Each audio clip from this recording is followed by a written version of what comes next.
Jusqu'à présent, on imposait le sous-effectif, on calculait même des baisses de lits pour permettre des diminutions d'effectifs. Et là, les technocrates sont arrivés au bout de la formule, puisque c'est les personnels qui s'en vont. En fait, les personnels s'en vont de l'hôpital ou ne le rejoignent pas à l'issue des formations.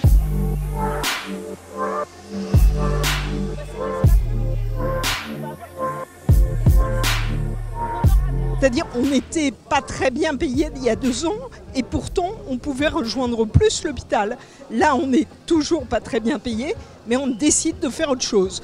On a près de 50% des infirmières qui sont parties au bout de 7 ans à l'hôpital. Quel gâchis!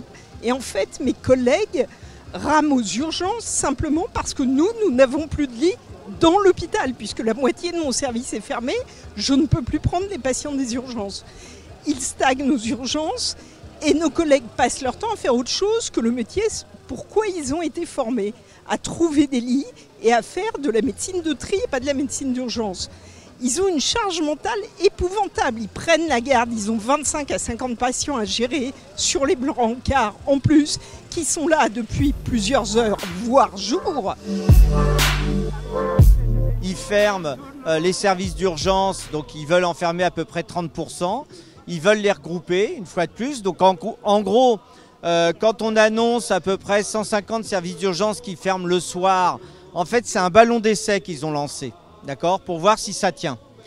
Bon, manque de bol, ça ne marche pas forcément bien. Mais bon, ils sont en train de réfléchir comment adapter ça. Deuxièmement, ils vont enlever les médecins des camions de SAMU. Ce qui fait que le système à la française, qui était d'envoyer le plus vite possible un médecin et une expertise, va disparaître. Et donc voilà, c'est un choix, c'est un véritable choix politique. Et derrière ça, qu'est-ce qui se dessine? Il se dessine la fin de l'hôpital public et la privatisation de l'hôpital public. Ce qu'il faut savoir, c'est que c'est les gens qui vont le payer tout ça. Et ils le payent déjà, puisqu'on a déjà des remontées de retard d'accès aux soins en urgence un peu partout en France. Alors qu'eux-mêmes avaient voté, il y a un peu moins de 10 ans, une loi disant que toute personne devait être à moins de 30 minutes d'un service d'urgence. Ils piétinent tout, c'est fou. On ne nous donne pas assez de reconnaissance. Et c'est ce qui nous manque là, accrument. Limite la reconnaissance financière vient que très loin derrière. On veut prendre en charge correctement la population, pouvoir soigner les gens en temps, en heure, leur porter, nous, le but des urgences, c'est d'apporter à chacun d'entre nous tous les soins et tous les moyens qu'on a à notre portée pour pouvoir les soigner et prendre en charge la population en temps et en heure. Et ne pas faire patienter les gens 8, 12 heures, voire plus aux urgences. C'est vraiment ça la priorité de notre mouvement.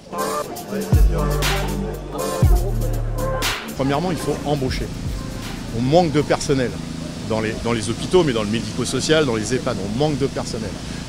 Et deuxièmement, il faut que chacun puisse se consacrer à son boulot. J'entends beaucoup d'infirmières, de médecins qui disent on passe plus de temps devant un ordinateur à remplir des papiers qu'à s'occuper de nos patients. Il faut du personnel administratif aussi pour soulager les personnels soignants, que chacun fasse son boulot. Donc la seule solution, c'est d'embaucher. Les 183 € du Ségur, c'est une fumisterie. Ça ne comble même pas la perte du pouvoir d'achat. Pendant des années, on n'a pas été revalorisé. Vous voyez, nous, quand on revendique le point d'indice à 6 €, ce n'est pas parce qu'on demande l'impossible, on demande à avoir un salaire décent. Je rappelle que quand on est soignant, on a la responsabilité de la vie des patients.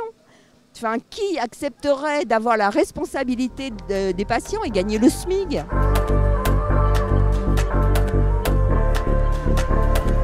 On a 120 urgences de l'INSMUR fermées actuellement en France. On est tous fatigués. On sort de 2 ans de Covid, de pandémie. On est fatigués. Il y a des collègues en burn-out, il y a des arrêts de maladie. C'est compliqué actuellement. On y va parce qu'on a encore cette petite flamme en nous qui nous fait nous lever soit le matin ou partir la nuit pour moi. Mais c'est vrai que ça commence à... On tire la langue.